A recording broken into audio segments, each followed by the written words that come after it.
Count Baldwin's usually genial lips, and his fingers were clenching on his wide leather belt. Mathilda took a hasty step forward, being sure to keep her copper-haired head demurely low.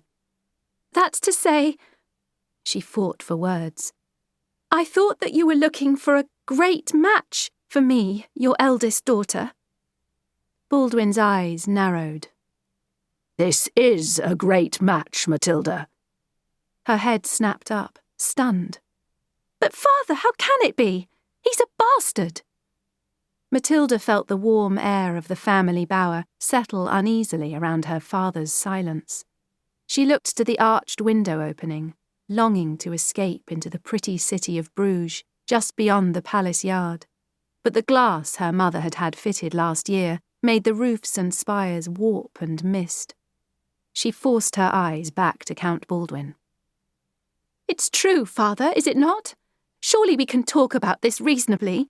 Is that not what you have brought us up to do? Question everything you've always told me?" "Everything but me," Baldwin snapped back.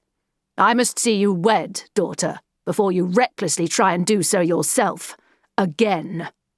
Duke William is as good a prospect as any, bastard or no. Perhaps he will be able to tame you, as I clearly have not." Mathilda felt treacherous tears spring to her eyes and fought frantically to keep them inside. "This, then, is because of Lord Brittrick?" "Not because of him, Mathilda, no. This match is a carefully considered one, of great political and personal advantage to Flanders and to you. The timing, however, is good, as your unseemly outburst has proven. You are grown too wild, and I cannot have you making fools of us all again." "I did not—" "Silence!" Mathilda ground at the rushes on the oak floor, furiously crushing a sprig of rosemary beneath her toe. She had not grown wild. It had just been a letter, just a suggestion that if Lord Brittrick were to pay another visit to Flanders, she would be pleased to welcome him. She hadn't actually said that she'd marry him. Her father's thick-headed spies had misinterpreted the language, that was all. She still didn't know whether to be angrier with them or with Brittrick for letting them see the damned letter. And now it seemed that his weakness would have her shackled to some rough-edged upstart of a Norman duke. She crushed another sprig of rosemary, then forced herself to look up again. "I do not question you, father. Merely ask for a little more detail. You have always told me that I have royal blood, and must not let it be joined to a man with any less, and yet—" "And yet, Mathilda, royalty can be won as well as inherited." "No, it cannot," Mathilda countered. "A crown can be won, perhaps, but blood cannot be changed."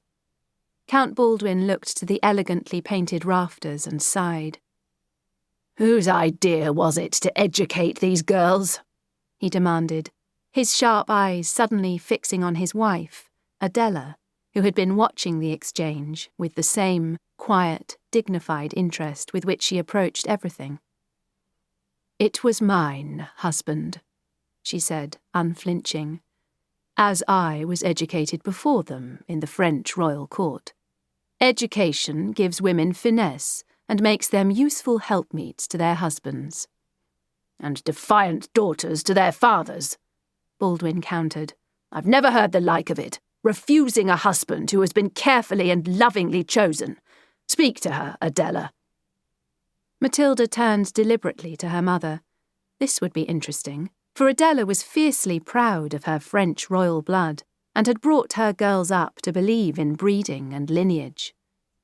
"You would see me, mother, wed to a bastard duke of a province barely 100 years old?" "Mathilda!" Baldwin growled, but Mathilda kept her eyes fixed on Adela, who had turned an entertaining shade of plum.